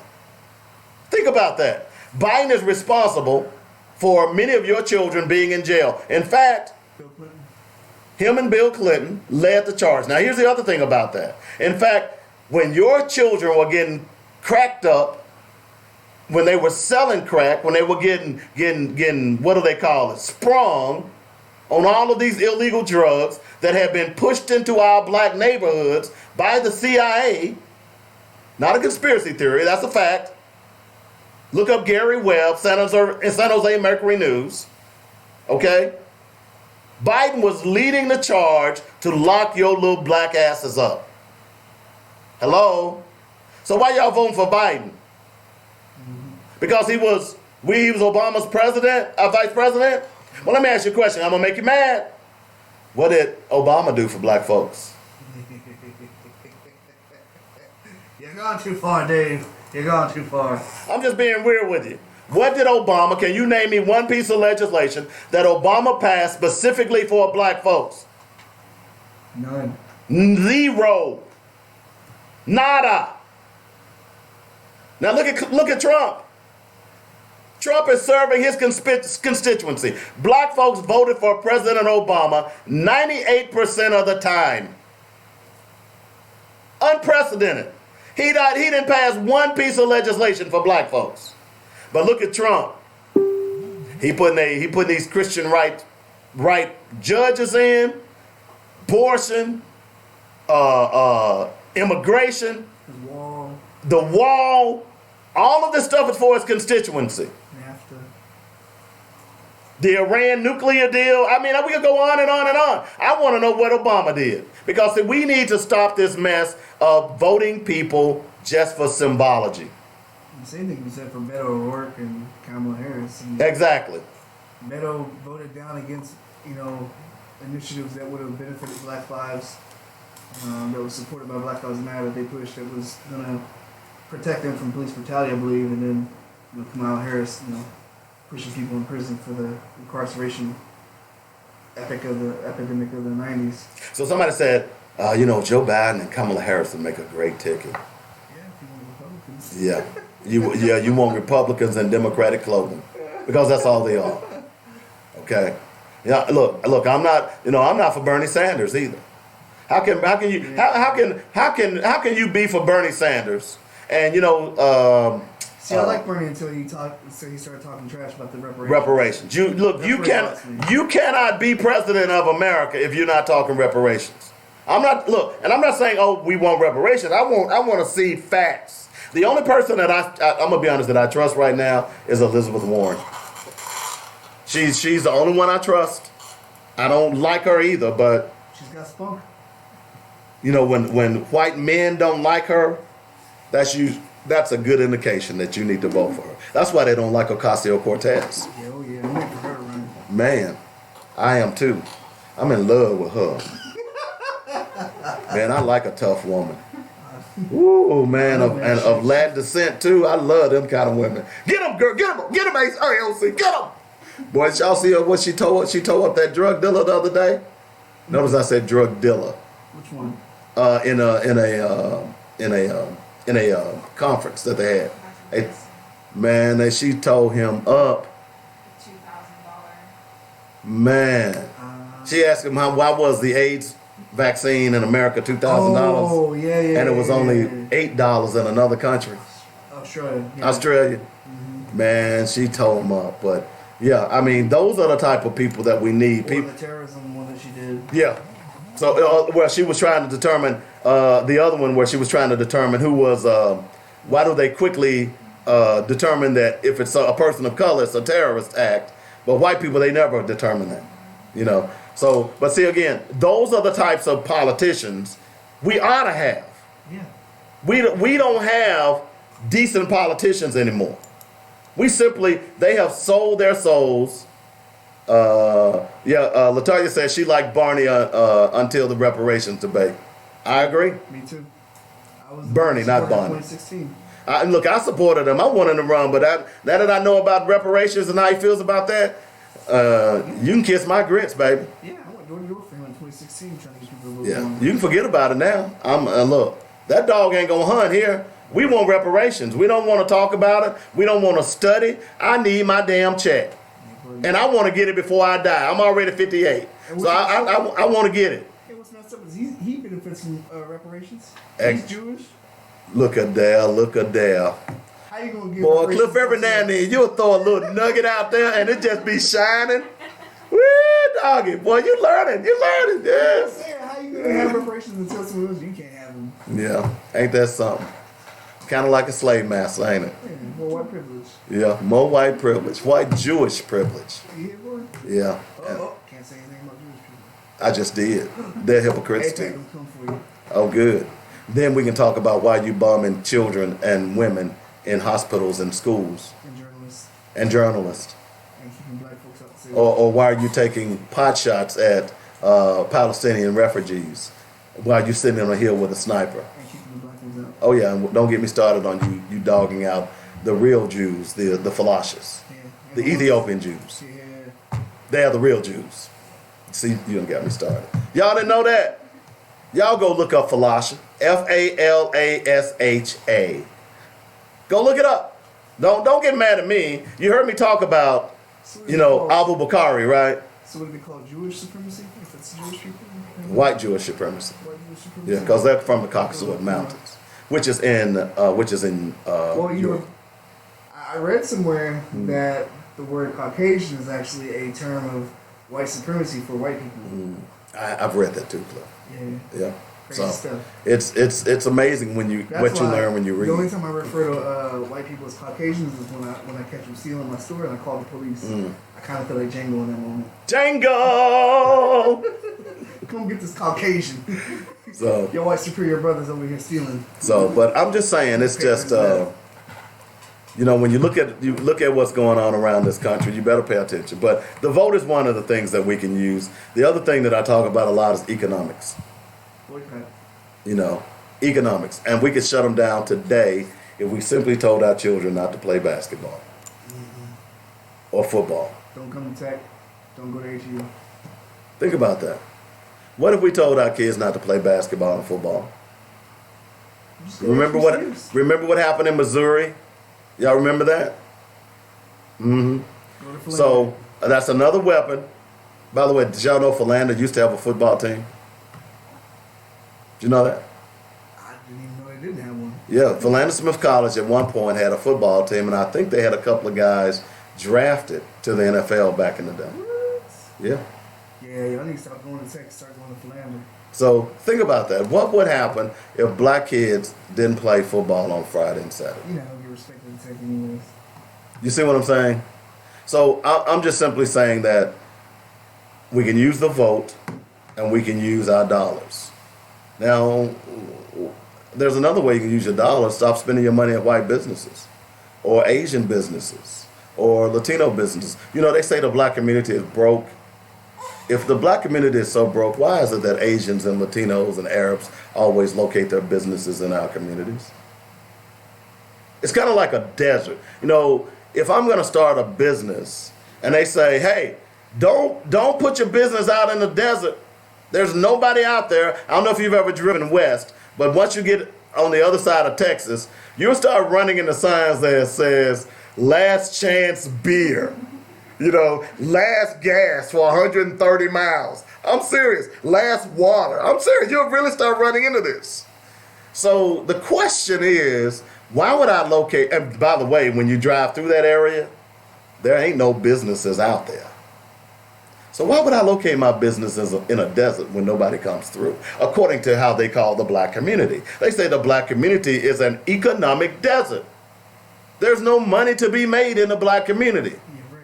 But everywhere I look, on every damn corner, there's an Arab store, there's a Latino store, there's any kind of store but a black store. Isn't our revenue something like $3 trillion a year? It's 1.2 trillion. Well, still, less than 10% of that money goes into the black community.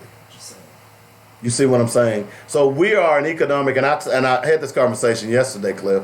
We are the 9th largest nation in the world when it comes to our economics. Have you heard about the new? I ain't done yet. Don't interrupt. Run a fact run. We have our gross domestic product, if the black community was a country, would be larger than Canada's. You get that right? Pretty massive. That's massive. Less than 10% of that money goes into our communities. That's our problem. That's our problem. So we can fix this problem if we simply start talking about it. This is why I try to talk about it every day. Hopefully someone will listen. But more importantly, this is what our churches ought to be doing. Oh, yeah. They ought to be our churches ought to be having, just like you have Bible study, you ought to have financial literacy. Look, our people are the ones that are being taken by banks. Our people are the ones that don't understand interest rates. Why aren't you teaching them? Why aren't you bringing people in who can teach them? You don't do that. Our churches, all the money that they collect every Sunday and every Wednesday, think about it. How many of those churches have built black schools? Hello? How many of those churches have black banks? Okay. Now, for the first time last summer, I believe it was the AME church who decided that they were going to start spending their money and investing their money in the black banks. Think about if all black churches across this country. Now, I think I saw an article since the mid-1980s, black churches have collected over $400 billion. I'm not surprised. They generate a lot of money. Where's that money? You get what I'm saying? See, we've seen the enemy, and it is we. But why do we continue to do that? It's called white supremacy. That's why I laugh at people when they want to argue about, when I talk about police brutality and police killing black people, and they want to bring up black on black crime. Because you don't understand that black on black crime is a symptom of white supremacy. Yep. You get that, right? It's part of what white supremacy has done. Because what does it do? It has marginalized a group of people into killing each other instead of an outside force coming in and killing them. Exactly. And also it has put into place drugs, illegal guns. Last I checked, there are no planes, no airports, no boat docks, none of that in the black community. So how does all this stuff get in the black community? And by the way, how does this money get out of the black community?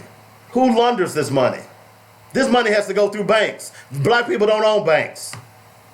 So when you try to make the argument and say, we ought to be concerned about black on black crime, which we are, but if we stop white supremacy, we can alleviate black on black crime. Y'all get that, right?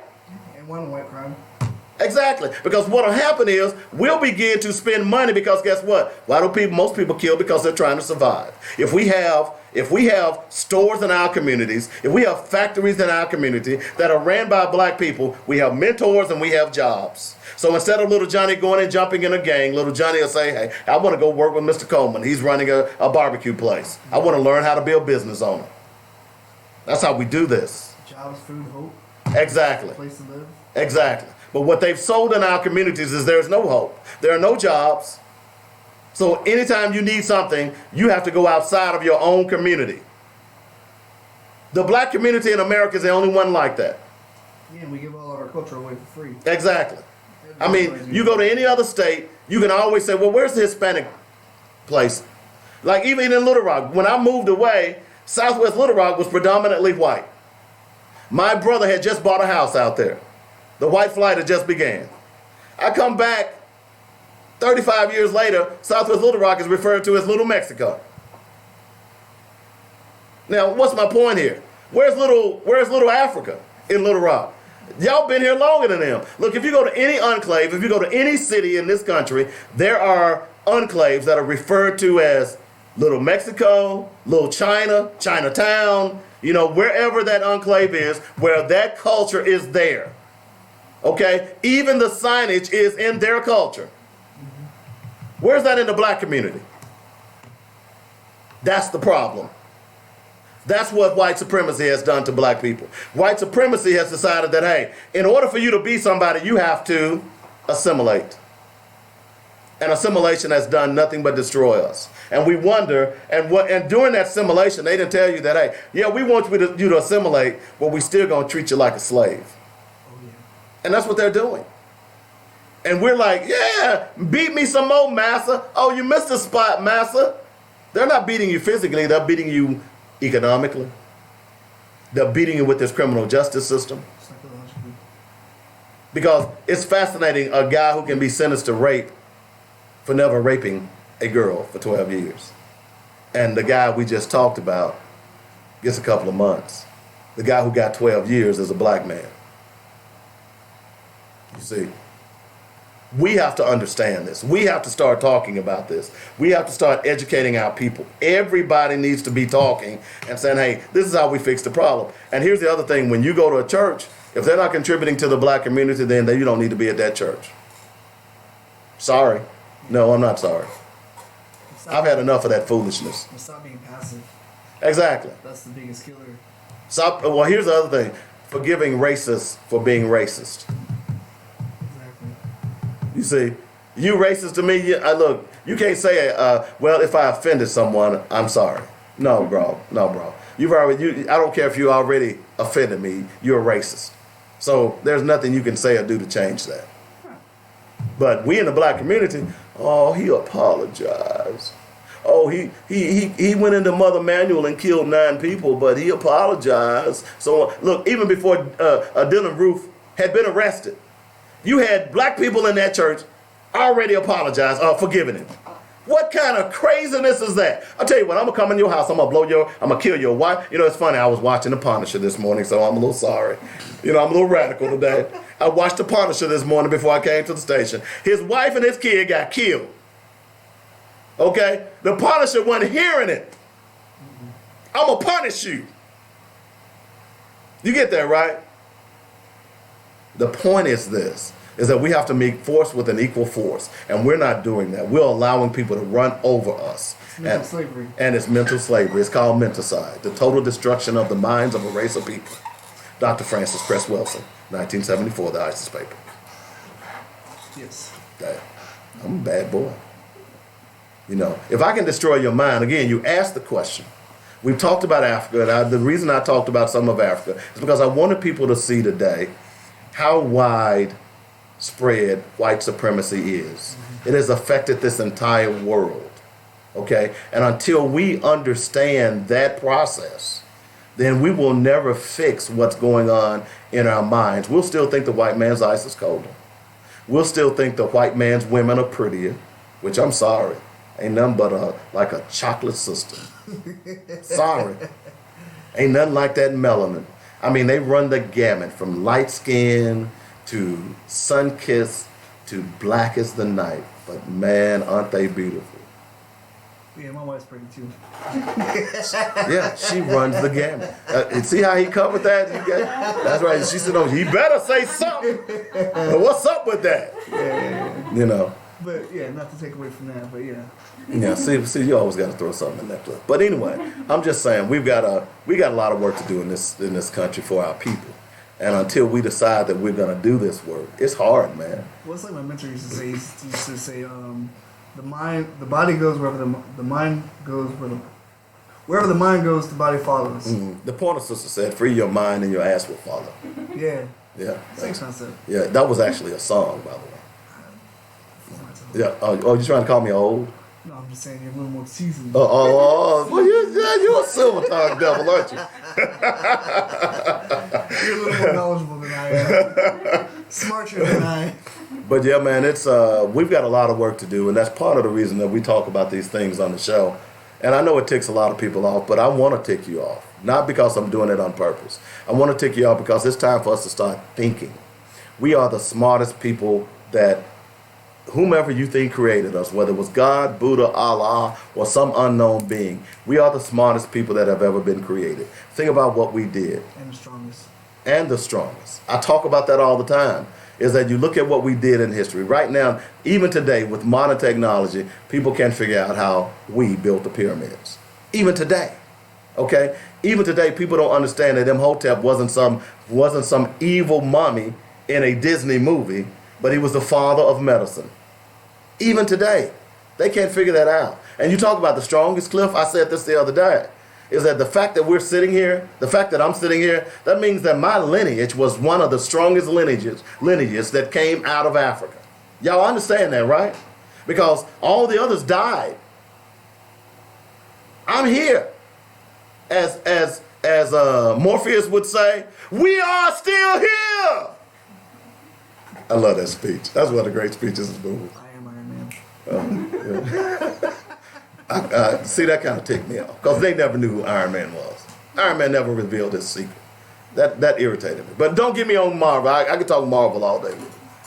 But I'm just saying. We are the strongest of the strong. We went through all kinds. Look, think about it. You came from kidnapped on the shores of West Africa. You came through the Middle Passage, where some of your brothers and sisters were thrown overboard. In fact, there are stories that say that sharks used to follow slave ships because they knew that they would have a free meal. Ain't that something? That's hard to think about. And then you came through the Middle Passage, and then you spent 400 years of bondage. Your ancestors did. See, this is what I talk to young people about, because you don't think you're strong. You don't understand what came before you.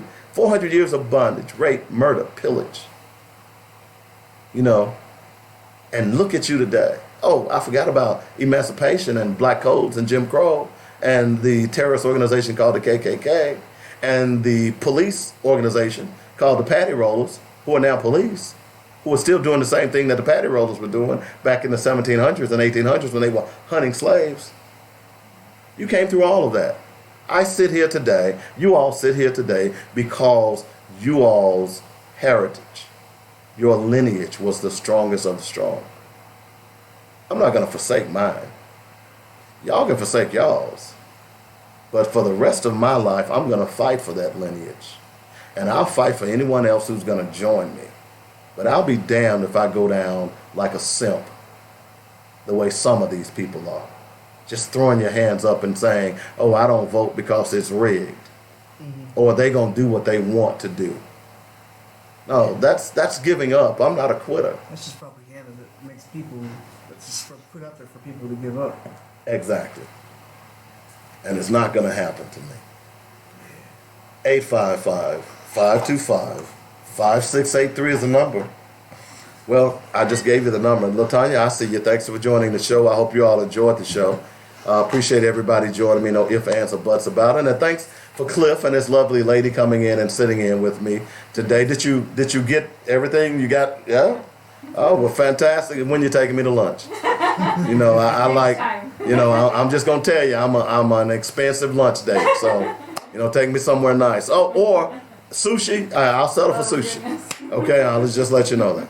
But thanks for you all coming in today. Enjoyed the conversation. And Cliff, what was that little nugget you gave us earlier? You remember? See, he gives so many, he doesn't remember. I forgot it already. But it was, but we'll get back to it. I'll have to play back the tape. Let's put it that way. Okay, all right. That's a good one. So we got to get out of here. Don't forget, tomorrow we'll be back. On Thursday, we've got Dr. Rosie Milligan. I'm telling you, folks, y'all have got to hear Dr. Rosie. I mean, this is really the woman who really helped turn my life around. And it ain't many women I can say that's done that. Don't get me on that. I'm sorry. All right, we got to get out of here. Cliff, you got a quote? Yeah, I got one. Oh, sookie now.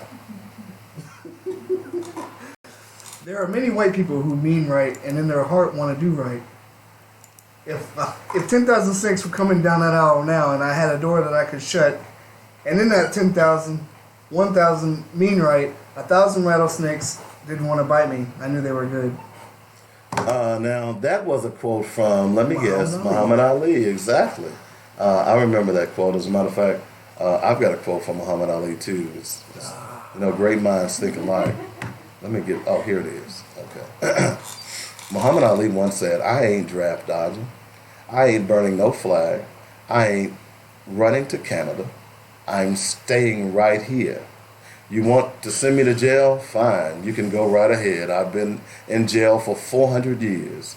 I could be there for 4 or 5 more, but I ain't going no 10,000 miles to help murder and kill other poor people. If I want to die, I'll die right here, right now, fighting you. If I want to die, you, my enemy, not no Chinese, no Viet Cong, no Japanese. You, my oppressor, when I want freedom. You, my oppressor, when I want justice. He's the real GOAT. He's the greatest. He's Muhammad Ali. Y'all have a great day.